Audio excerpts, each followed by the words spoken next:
La société est un formidable instrument juridique. Sans doute la création d'une société répond-elle toujours à des objectifs très variables qui sont propres à ses fondateurs.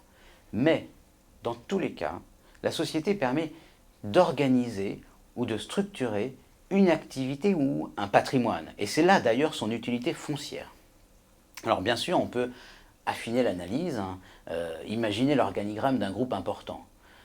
Que peut-on y décerner? Eh bien, des dizaines de sociétés. Des dizaines de sociétés avec des utilités différentes. Et comme les fourmis, toutes ces sociétés ont une utilité propre.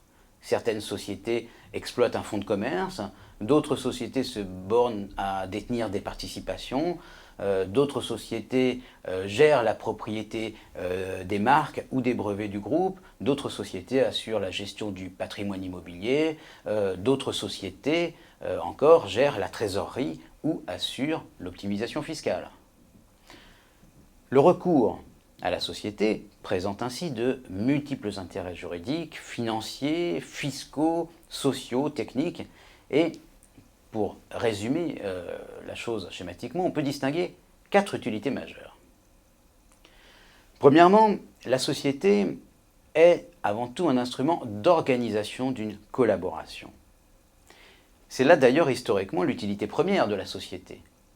Organiser par un contrat la collaboration de plusieurs partenaires en vue d'un projet commun. La société permet de réunir dans une même structure des talents, des compétences, des capacités, et d'en coordonner efficacement l'activité par des règles de fonctionnement. La société se présente alors avant tout comme le cadre d'un partenariat. Il peut s'agir de professionnels qui ont choisi de se rapprocher, soit pour exercer ensemble, en partageant tout, soit conjointement, en ne mettant en commun que des moyens utiles à tous. Il peut aussi s'agir à un niveau supérieur d'un partenariat entre sociétés désireuses de développer ensemble une co-entreprise, on parle de joint venture, par la constitution d'une filiale commune. Deuxième utilité, la société est aussi, bien sûr, un instrument d'organisation d'une entreprise. L'entreprise existe, évidemment, sans la société. Et il y a d'ailleurs plus d'entreprises individuelles que de sociétés, mais la société reste la forme privilégiée pour développer une entreprise, et ce pour plusieurs raisons qui tiennent essentiellement à la personnalité morale qui est reconnue à la société. Personne morale qui donne corps à l'entreprise et qui lui permet d'acquérir une existence propre. C'est la société elle-même alors qui devient l'entrepreneur. La société personne morale offre aussi l'avantage de cloisonner les patrimoines de l'entreprise et des associés. Et c'est ainsi justement que la responsabilité des associés peut être limitée à leurs apports. La société, par ailleurs, détache l'entreprise du maître de l'affaire. C'est ainsi que les actions ou parts sociales d'une société facilitent la transmission de l'entreprise, soit entre vifs, soit pour cause de mort.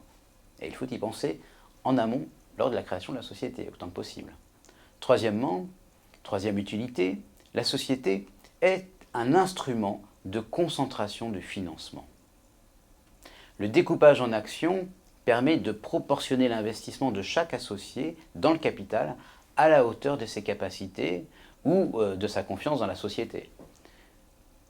L'ouverture du capital, notamment, en cas d'appel à l'épargne publique, offre des capacités de financement considérables. Et ces fonds permettent alors la concentration des capitaux nécessaires à l'expansion de la société. Enfin, quatrième utilité de la société est un formidable instrument d'organisation du patrimoine. La société, parfois en effet, a moins vocation à porter une entreprise qu'à héberger un patrimoine. Par principe, chaque personne n'a qu'un seul patrimoine. Il est donc normalement impossible de le diviser pour y cloisonner ses biens de manière étanche. Et c'est là tout l'intérêt de la société. Pour multiplier les patrimoines, il suffit de multiplier les personnes morales. Et dans ce cas, la société se révèle être une enveloppe juridique destinée à porter le patrimoine dont elle a été dotée.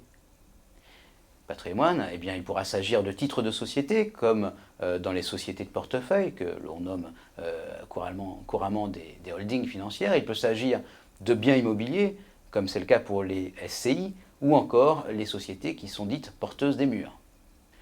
On le voit, par ses multiples utilités, la société est en quelque sorte le couteau suisse du capitalisme moderne, ce qui en explique la généralisation de par le monde.